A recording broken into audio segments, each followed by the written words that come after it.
This is Freddie from Exorcism, and you are listening to The Dan Chan Show.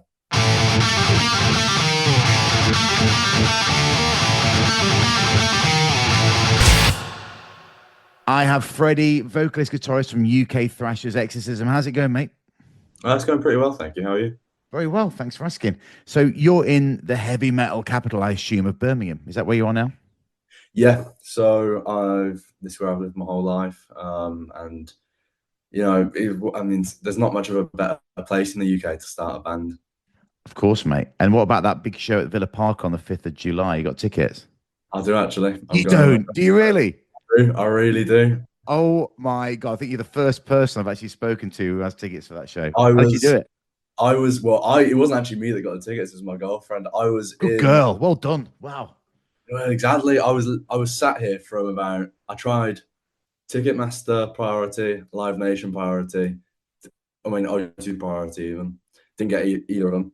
And on the day, I couldn't get into my account and I was like already in the queue, couldn't get in. And my girlfriend just went straight on and just went straight through, didn't have to queue or anything. Is she a metal fan? Yeah. She's more of a, I mean, well, before I met her, she was into what I like to say is the metal that I don't really like as much. New metal. Yeah, more modern metal. Like, still, I'm not saying any of those bands are bad. I'm just saying it's not my cup of tea. So like, Sleep Token, etc. Yeah, right. Got you. I've got her into the better things in life. Like, I just took her to see Exorda on Friday. Awesome. Yeah, great, man. Awesome. Well, what a show to go to, mate. And it's on your doorstep. You should be free for you guys anyway. You should be allowed to go. You should get priority of those tickets anyway. So I was thinking, I think for a lot of there's a lot of younger people from Birmingham who've never had the chance to see some of those bigger bands just because of like we're as an area, we get missed off a lot on it, even though like being the birthplace of heavy metal, we do get missed a lot on quite a few tours. Yeah. So it's good to finally have like a big few names. Man, you got everyone. Here. Literally, Slayer's the one that I'm most excited for. Well, are you going to the? I'm going to the Finsbury Park show on the next day. Is that the London one? That's a Sunday. So you go on the Saturday to see that show, and then Slayer are playing on the Sunday at Finsbury Park. Yeah, I'm thinking about it. Man, you got to go to that. You can't not go to that. That'll be like their stuff. They're not playing covers. Like, Hatebreed, Amon Amarth, Mastodon, Neckbreaker. I had on the show a few weeks ago, and who was the other one? Oh, Anthrax. Just Anthrax. We'll forget. Just Anthrax. It's all right. We can forget about them. They're not really. Yeah. That's gonna be awesome. Anyway, mate. Enough about other bands. Yeah. Let's talk about you. You know, first off, you just released your debut EP, Spectral Aggression, which is awesome. 4 tracks, right? How's it going down? It's gone down really well. I really didn't expect the amount of, because these were all songs that I'd written like just after leaving my old band, and like just stuff that I'd written in my bedroom, like just over like a couple of months, and I never thought it would be as well received as it has been. Like, we've had Pat O'Brien and Kyle from Exorda both listen to it. Awesome. I gave them both. Well, Pat O'Brien, also formerly of Cannibal Corpse. Yeah, of course. I gave them both a CD and a shirt when we saw them, and they both. Cool. Great, good networking, man. Good networking. Exactly, yeah. And they're my favorite band of all time. Exorda. So, yeah, Exorda and Death are my top 2 of all time. Love it, mate. I love it.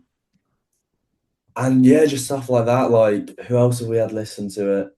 I mean, Joel McIver is our bassist dad, so he hasn't necessarily helped us in the way of like, oh, I know people, I can get you this. Yeah. It's more of a case of if he thinks it's good enough, he'll send it on to people. So he's got like quite a few. Like, we got Canadian radio play before it was even out. That was kind of cool. Awesome. Andy Sneaks listened to it. No way, man. Legend. I don't know what he thought about it, but wow, man. Well, you know, I've played you a couple of times, I think now, and it's so fun to listen to. You know what I mean? Yeah.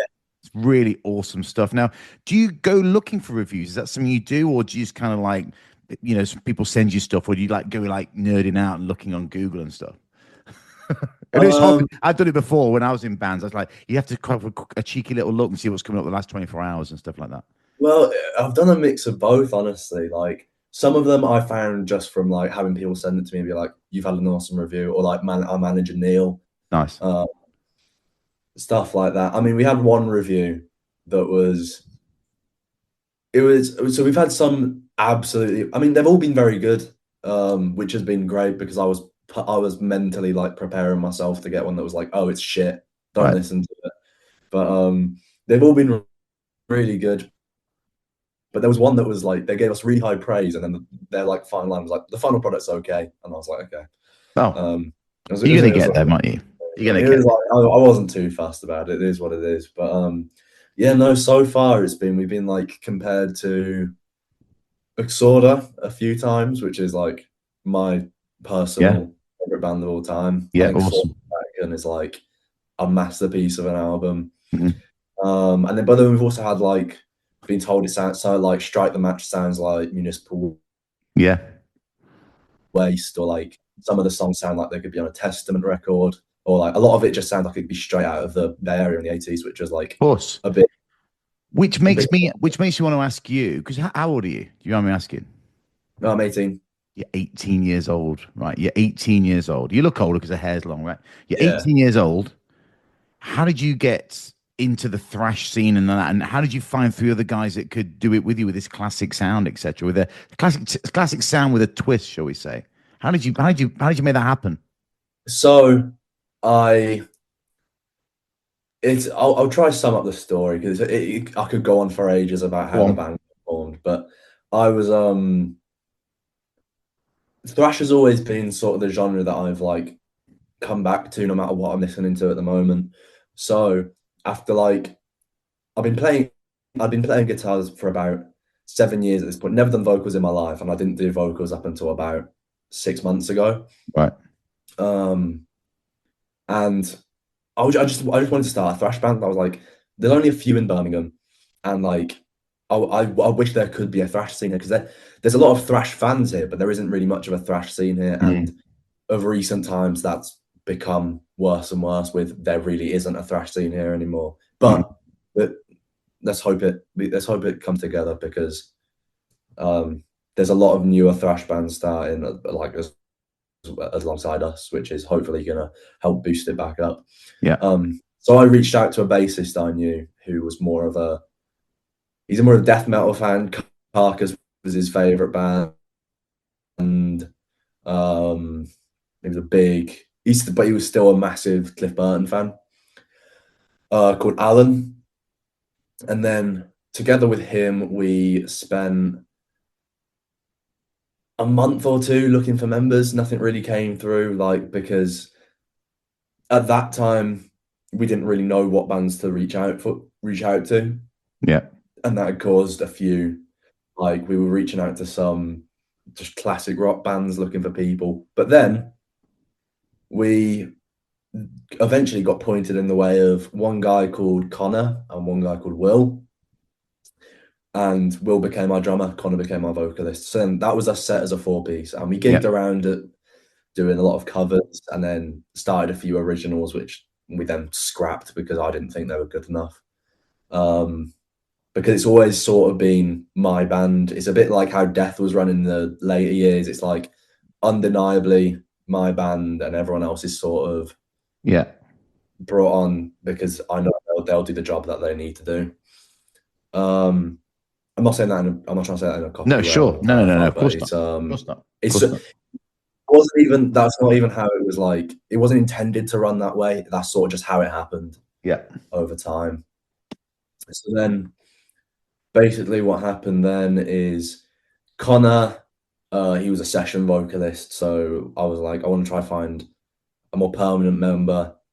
Ended up with another session vocalist called Tom. And before that, we'd swapped bassists from Alan to Tom McIver. Mm-hmm.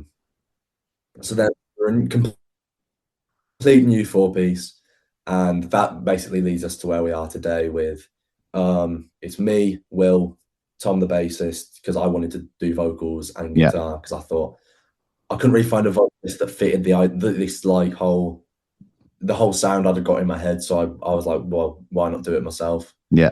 And then we recruited he's one of my best mates, Will Butler, the rhythm guitarist. So he's actually a bassist, but he plays guitar as well, and he does a good job, insanely well. So nice. That's sort of then how we all meshed to perform the 5-piece, and it's been definitely the best lineup we've had so far. So so you awesome lineup, you're playing brilliantly. How did you, at your age, get into the thrash scene, which is obviously the classic thrash? Was it a family member? Did you find it yourself? How did that happen? It was a mix of both. So way back in, like, I would have been when I was just starting electric guitar. My dream guitar was a Gibson Explorer, and my dad was like, "Okay, if you learn this solo in the first year of you playing, you can get that guitar." And it was the solo of One from Metallica. Wow. I didn't learn it. Not even because I couldn't. It was more a case of like I just didn't want to. Right. Yeah. And I didn't want to learn that song because I've grown more towards pointier guitars. Like I've got an Iron Bird, nice, that Eric Rutan would use, and then the Voss you'd see with when Necrophage just was still a thing, and Mohammed Sweetmez used to have. So then I got into it through that. I was like, Metallica, they sound pretty good, so why don't I look into it a bit more? So then I went back through, because I didn't like Injustice as an album as much as I did when Ride the Lightning first hit me. Of course. Because Ride the Lightning was a massive, like, big step for me. Like, that was my first introduction to the classic thrash. And then I moved on to Bonded by Blood, still one of my favorite albums of all time. Classic, of course. And then just from there, I started looking to more, I was trying to find something extra. So then I moved to Toxic, listened to World Circus and Think This. I think this was a bit too progressive for me. Great album, and I love that album, but it wasn't sort of my favorite. And I really like World Circus. Yeah. And then I landed on, and then I got put on Flesh and the Pirate Holds by Death, and then like I had this light bulb moment. I went back through all the Death's albums.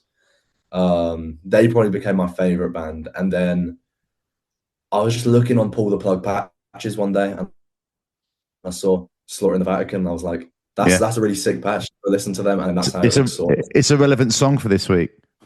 Oh, I accidentally, because I saw them on Friday, I've been listening to them like non-stop, and I accidentally put Slaughter in the Vatican on my Instagram notes without realizing what had happened. I was going to do that myself, knowing. It was, man, honestly, probably the best band I've ever seen live. Yeah, brilliant. It was. They're brilliant. Cal's a great vocalist. I love him. Yeah, and like he's been on the show before. I've had him on here before. Move on to guitar as well. He's an absolute monster. They were insane. So, okay, back to you guys. With regards to, the future and everything. So you've got your 4-track EP. Have you got enough material then to start progressing to do a full album now?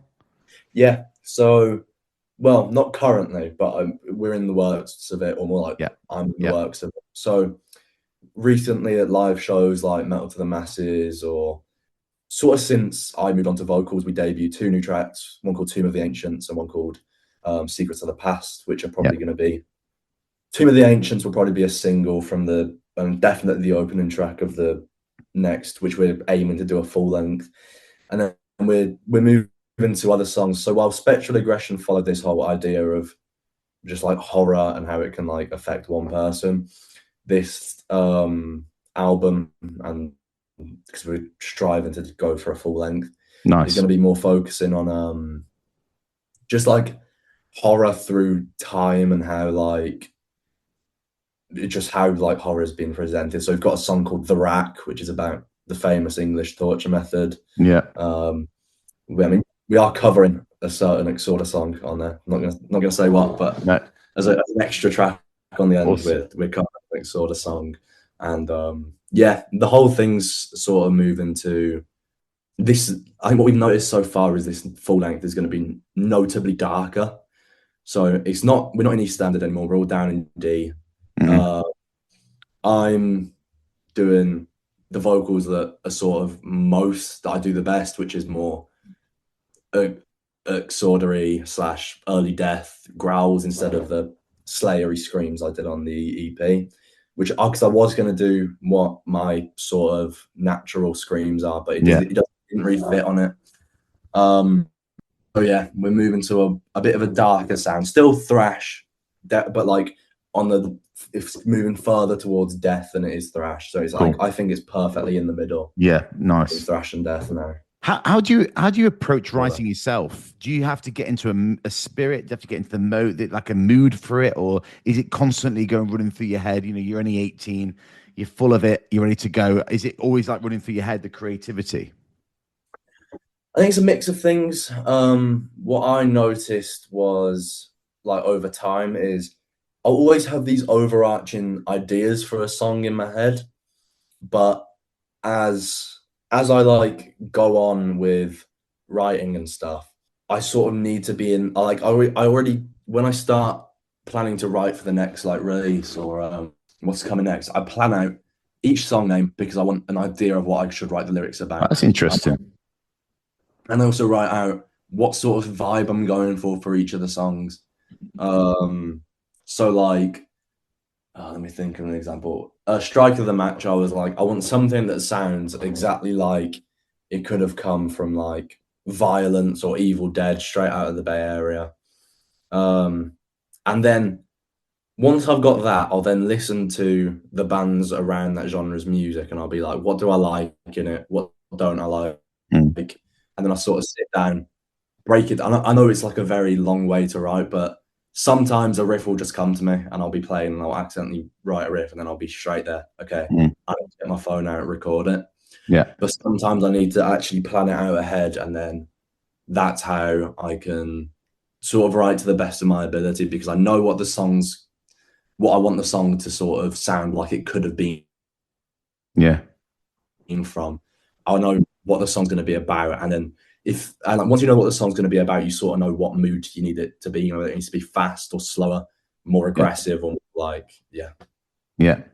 What talk to me about the EP cover? Who did that for you? Dan Goldsworthy. Did he really? Yeah, it was an absolute legend to work with. And like each of his covers, like every time I see a new one, I'm blown away. And we're planning on using him again for this full length release, but in terms of this one, instead of going elsewhere for a single, we're gonna to give a quick spoiler into what the EP into what the album's art's gonna be. Do it. It's not finalized yet, but because he hasn't even. Just saying, if anyone's listening to this and wants to use him, be prepared to wait like no. Oh, I can imagine 9 months to even get started. His wait list is like insane, but when you hear who's on his wait list, you're like, okay, I'll get why now. Yeah, you appreciate it. So it's good. I think we're going for an evil priest, and he's opening up 3 portals, and each of those portals is going to turn into a full piece of art. Like what's in each portal is going to be a full piece of art for each of the 3 singles from the full length. But there's going to be a lot of Easter eggs in there, like there was for the EP. Like we had Shorty from Killer Clowns from Outer Space. There's Chucky in it. Stay Puft in it. Love it. All the patches on the guy's jacket are like, I mean, you can't really make them out, but they all. So did you give Dan the idea, or did you give him like full rights on to do whatever he wants, or how? So I came to him with the idea of a haunted house, someone coming out of a window, a thrasher running away from a ghost, and then what would be in each window. Other than that, it was all him. So all the drawing, obviously all the drawing and coloring and stuff's him, but like how he drew each person and how they all look that's all him. I literally just gave him like a basic blueprint, and he then completely just went off on it. Brilliant, absolutely brilliant. And what a legend. I hope you do work with him again, because you got to keep that theme, right? Yeah, 100%. And he's like, his art's a massive drawing point. Like, it's what I think if we had gone with a smaller artist or someone not as like, because in my opinion, he's the new Ed Repka, or he's becoming the new Ed Repka. Yeah. Because, yeah, just over time, things are going to change, and he's perfectly balancing the more like brutal stuff, but also adding in that like sort of Ed Repka cartoony Sure flair to it, as like seen on I don't know whose albums he done. Aborted. That was good. So let's move on to your live shows. You know, you're very much a live band, right? That's what I can assume, because obviously thrash bands love live. You know, do you have a busy year planned? Have you got lots of gigs lined up, or are you focusing on the full length? So it's a bit of a mix, and I think we booked a lot of these last year, and we didn't really know the reception would be so good on the EP, because at the end of basically every review, it's been, can't wait for the full length, can't wait for the next release, tell these guys to speed up with the next release. Exactly. Which has definitely dumped a load of pressure on us, because we've realized that we should have taken a bit more time after doing this to start. I mean, we did start writing new stuff, but a lot of it's just fragmented into like separate riffs on my thing, on my like or on my DAW. So we're trying to balance it at the moment in terms of booking for later in the year. But so far we're doing an all-dayer at the Cass and Falcon this Saturday. What else are we doing? We've got Thrash Zone Festival in Bristol on the 3rd of May. Nice. No, 23rd of May. Cool. We've got Slaughterhouse in Birmingham with a bunch of really good UK bands. It was meant to be Acid Rain headlining, but they couldn't get their new drummer in time. So I think new lineups are getting announced for that soon. That's on the 3rd of May.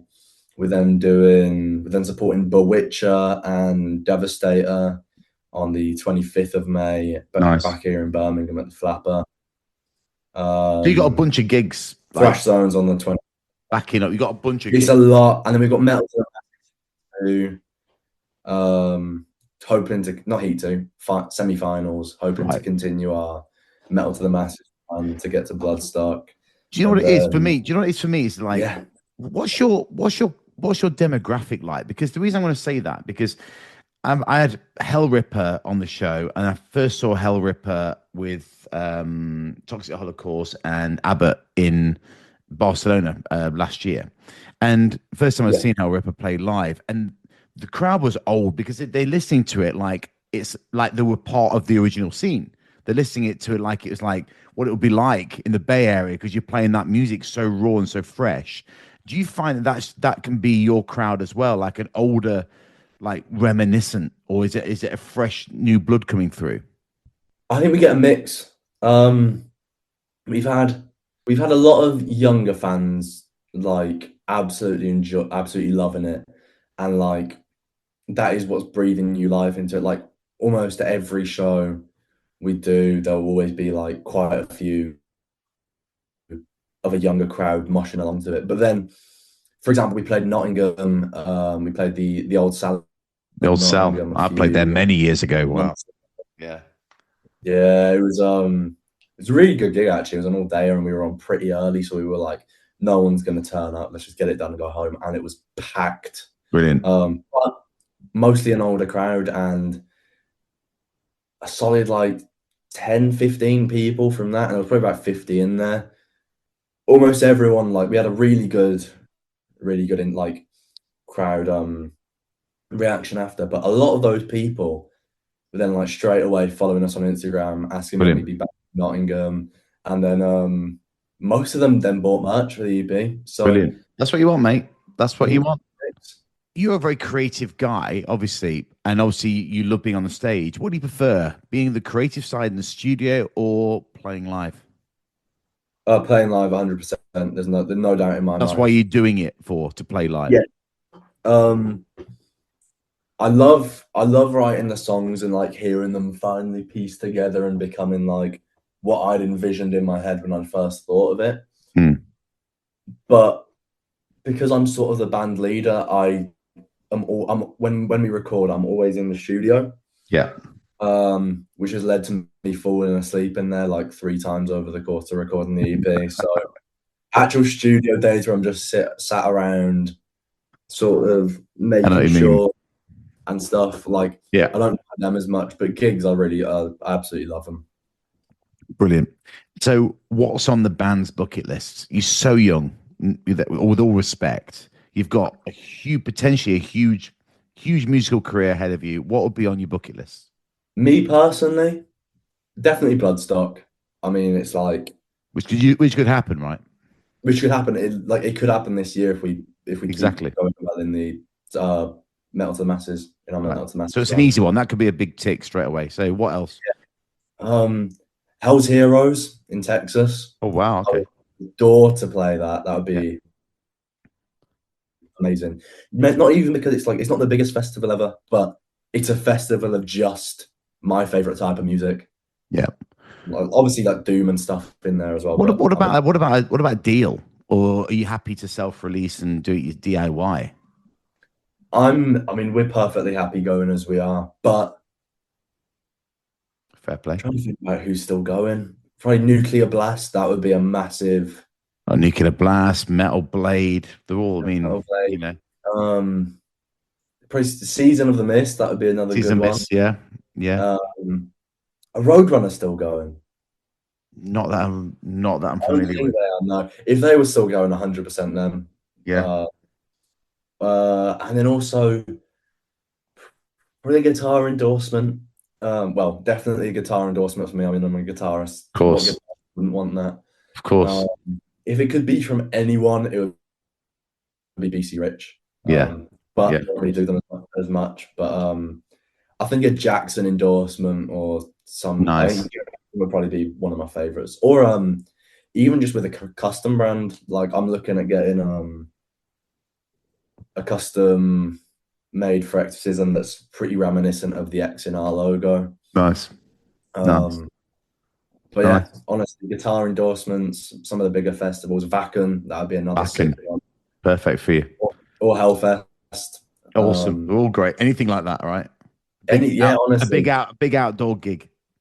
Yeah, and like also on the bucket list, I mean, it'd have to be supporting some of our favorites. Like even if it's at a festival or like anywhere, supporting Exorda would be a massive one for me. Yeah.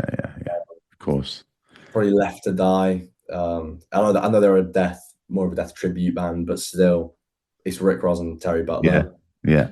With that, Obituary, Exodus, Anthrax, all the greats. All the big ones. Yeah.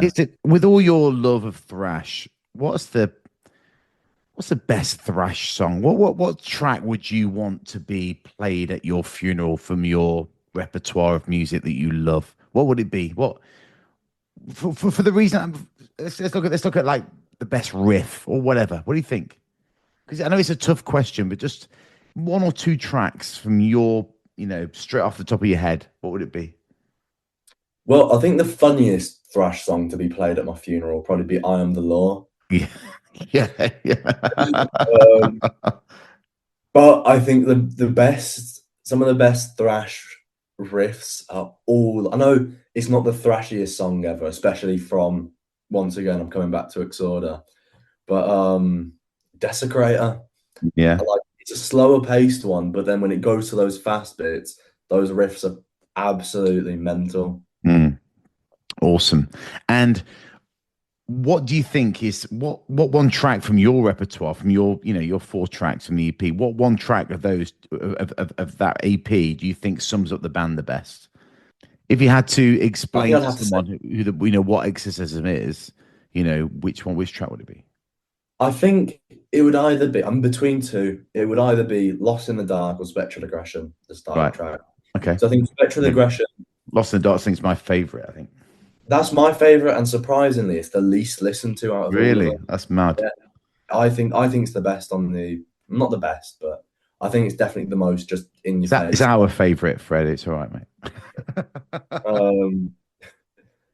But yeah, Lost in the Dark is just, it just sums us up with like pretty in your face, Yeah.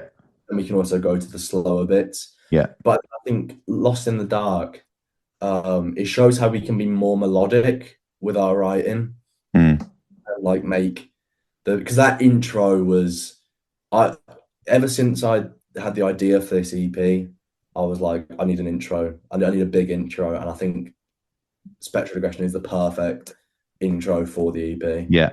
Yeah. I agree.